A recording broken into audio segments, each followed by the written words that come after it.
बिस्मिल्लाहिर्रहमानिर्रहीम। अस्सलाम वालेकुम नादरीन, आप यूट्यूब चैनल देख रहे हैं। मैं इमरान खान। एक तो मैं मादरत चाहता हूँ, मैं ट्रैवल कर रहा था और ट्रैवल बहुत ही लंबा था। ये 24 घंटे की एक फ़्लाइट है।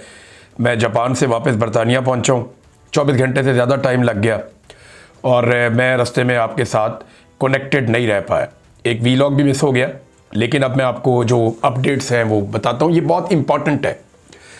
इस वक्त जो बात मैं आपसे करने जा रहा हूँ ये बहुत इंपॉर्टेंट है और इसको आप पल्ले बांध लीजिए, क्योंकि आने वाले दिनों में पाकिस्तान के अंदरूनी और बैरूनी सारे मामलात इसके साथ जुड़कर चलने वाले हैं। नंबर 1, अमरीकी वजीर खारजा मार्को रूबियो ने अभी हाल ही में एक स्टेटमेंट दिया है। अभी चंद घंटे पहले मैं देख रहा था। उन्होंने जो बयान दिया उसमें उन्होंने एक बहुत बड़ा इंकशाफ कर दिया है। पाकिस्तान के अंदर नॉर्मली ये तासुर था कि पाकिस्तान के ऊपर अमेरिका दबाव डाल रहा है कि आप गजा के अंदर अपनी फौज भिजवा दें। ये तासुर बन रहा था पाकिस्तान के अंदर। बहुत सारे लोग ये बात कर रहे थे, हम भी ये बात कर रहे थे। और है भी यही कि पाकिस्तान की फौज गजा में जानी चाहिए स्टेबलाइजेशन फोर्स के अंदर। ये अमेरिका की ख्वाहिश है और अमेरिका सिर्फ पाकिस्तान की नहीं, बहुत सारे और मुल्कों की भी फौजें ये चाहेगा कि वो गजा में पहुंच जाएं और वो काम करें जो इसराइली नहीं कर पाए, या कम से कम इसराइली मफादात या अमरीकी मफादात। सारी कहानी मैं आपके सामने रख देता हूं कि एक्चुअली होने क्या जा रहा है। लेकिन मार्को रूबियो ने, जो अमरीकी वजीर खारजा हैं, उन्होंने एक बहुत बड़ा इंकशाफ किया। उन्होंने कहा जी हम पाकिस्तान के शुक्रगुजार हैं कि पाकिस्तान ने गजा के लिए आलमी इस्तेहकाम फोर्स का हिस्सा बनने की पेशकश की और हम इस पेशकश पे गौर कर रहे हैं। अंदाजा कीजिए आप, यानी पाकिस्तान अमेरिका को जाकर कहता है कि आप गजा के अंदर जो फौज भिजवाना चाह रहे हैं एक आलमी फौज बनाकर, हम उसका हिस्सा बनना चाहते हैं। पाकिस्तान खुद पेशकश कर रहा है। अब दो चीजों पे आपने गौर करना है। एक स्टेटमेंट डोनाल्ड ट्रंप ने दिया और एक स्टेटमेंट दिया मार्को रूबियो ने। डोनाल्ड ट्रंप ने कहा कि शहबाज शरीफ और फील्ड मार्शल आसिम मुनीर, ये दोनों बहुत अच्छे लोग हैं।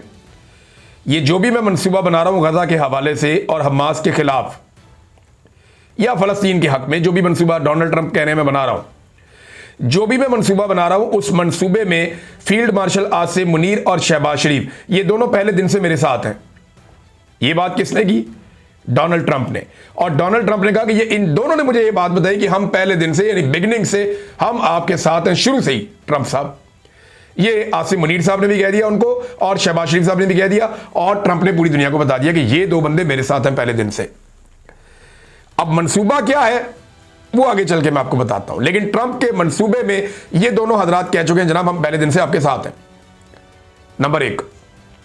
नंबर 2, अब मार्को रूबियो ये कहता है कि उस मंसूबे के तहत जो फौज जानी है गजा में, उस फौज के अंदर अपनी फौज शामिल करने के लिए पाकिस्तान ने खुद ही पेशकश कर दी है। और पाकिस्तान कह रही है हम अपनी फौज भेजना चाह रहे हैं गजा में, हम इस पेशकश पे गौर कर रहे हैं। यह मार्को रूबियो का स्टेटमेंट है। अब दोनों ने पाकिस्तान का एक एक पोल खोल दिया। याद रहे कि आसिम मुनीर और शहबाज शरीफ ने डोनाल्ड ट्रंप के बयान के ऊपर कोई तरदीद जारी नहीं की।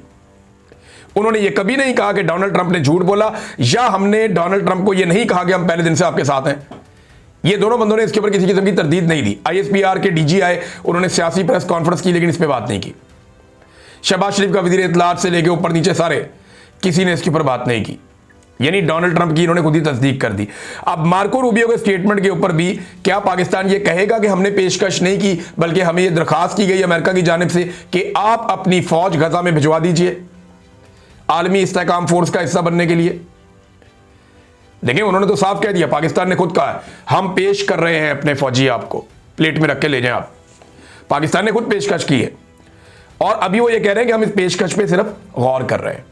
ये जनाब मार्को रूबियो का स्टेटमेंट है। अब ये पेशकश है क्या और ये होना क्या है, जरा थोड़ा सा मैं आपके सामने डाटा रखता हूं। नंबर 1 तो आप ये ध्यान में रखें कि डोनाल्ड ट्रंप ने व्हाइट हाउस के जरिए से 5 नवंबर 2025 को अपना एक मंसूबा पेश किया था कि जनाब एक्चुअली करना क्या है गजा में।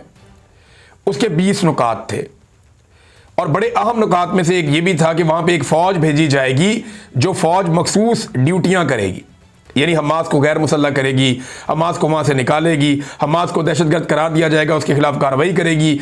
फलस्तीन की जानिब से जो हमले होते हैं इसराइल पे, वो इसराइल को हिफाजत भी दी जाएगी।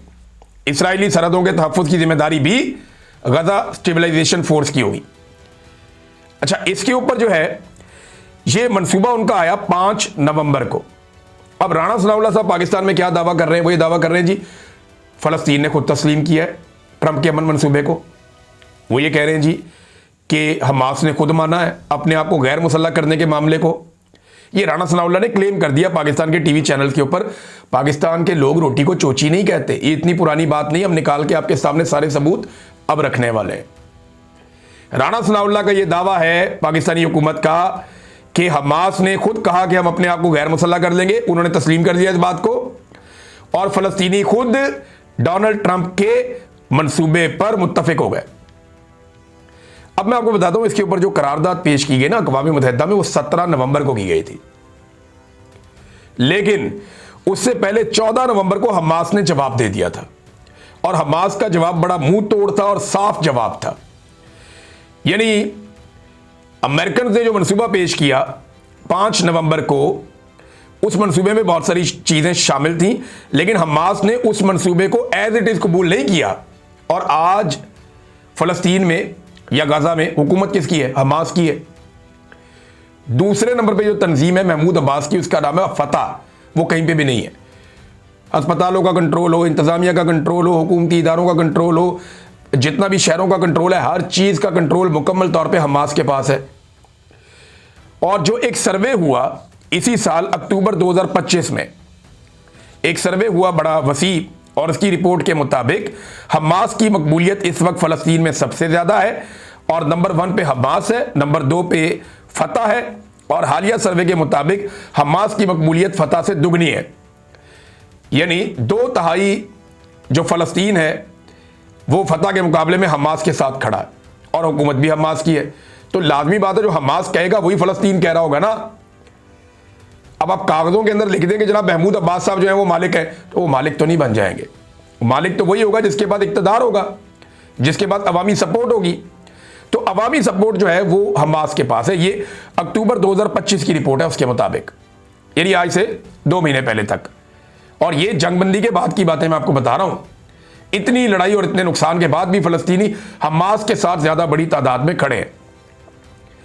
हमास ने जिन बातों पे इत्तफाक किया था डोनाल्ड ट्रंप के मंसूबे में, उसमें 2 चीजें थी। नंबर 1 यरगमालियों की रिहाई की जाए, नंबर 2 जंगबंदी की जाए। ये 2 चीजों के ऊपर उन्होंने कहा जी फौरी जंगबंदी कर दें मुस्तकिल तौर पे, और यरगमालियों को छोड़ा जाए। आप हमारे कैदी छोड़े, हम आपके कैदी छोड़ते हैं।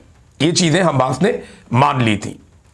जिन चीजों को हमास ने नहीं माना था वो कौन सी थी? जिस पे राणा सनाउल्लाह साहब कह रहे हैं ना कि वो कह रहे थे हथियार भी दे देंगे, वो कह रहे थे हुकूमत भी खत्म कर देंगे, वो कह रहे थे जी चीजें हम मानेंगे और इसके लिए हम अपनी फौज वहां भिजवाना चाहते हैं। राणा सनाउल्लाह साहब कह रहे हैं, या इसहाक डार साहब आज कह रहे हैं। अब ये लोग हुकूमत इस तरफ चल पड़ी है ना, तो मैं याद दिलाता हूं कि 14 तारीख को यानी 5 नवंबर को ट्रंप का मंसूबा आता है, 14 नवंबर को हमास का जवाब आता है। हमास ने कहा कि हथियार डालने की शर्त हम नहीं मानते। नंबर 2 उन्होंने कहा जी इख्तदार छोड़ने की शर्त भी हम नहीं मानते। नंबर 3 गजा की गवर्नेंस से मुकम्मल तौर पर बाहर होने की शर्त भी हम नहीं मानते। उन्होंने कहा जी हथियार डालने का मामला फलस्तीन की रियासत कायम होने और सियासी हल के बगैर नहीं हो सकता। जब तक कि कोई सियासी हल नहीं निकलता, जब तक कि फलस्तीन की रियासत कायम नहीं होती, तब तक हम हथियार कैसे फेंक सकते हैं, ये हमास का कहना है। लेकिन इसके बावजूद 17 तारीख को अक़वाम मुत्तहिदा में एक करारदाद आती है, 17 नवंबर को, यानी 5 को ट्रंप मंसूबा लाता है, 14 को हमास उसकी मुखालफत करती है, थोड़े से हिस्से की हमायत, बाकी हिस्से की मुखालफत, और 17 तारीख को पाकिस्तान वोट डाल देता है इसी करारदाद के हक में अक़वाम मुत्तहिदा में।